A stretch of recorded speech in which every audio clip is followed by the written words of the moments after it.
Mtaa ambao ulikuwa maarufu kwa mitaa yote Dar es Salaam, lakini mtaa ambao ulikuwa maarufu huko nchi nzima.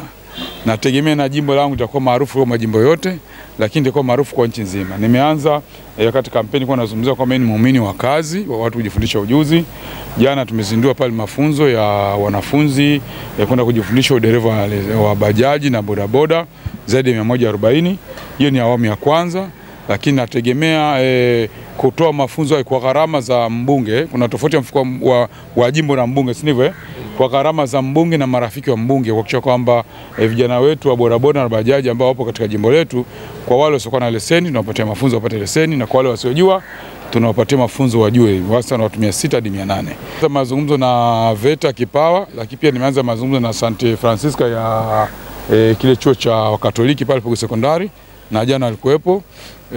Tumekubaliana na wanakozi mbalimbali, udereva wale hawana udereva, wale wana mafundi umeme wa magari majumbani, ufundi seremala, magari na kadhalika. Wale tulikuwa nao jana, tumezungumza na wameshatupa gharama zao. VETA tunasubiri na wao wamesema tunaweza watatupa nafasi pia. Tutajitahidi. Unajua ukiondoa roho mbaya, ubunge ni fursa. Ubunge ni fursa ambayo ukitumia vizuri watu watanufaika. Mimi ni matarajio yangu kwamba watu watanufaika, na kama wanasema mimi sijawahi kuomba utajiri, mimi ni mambo maarufu. Na maarufu mzuri, maarufu mwema, si ndio?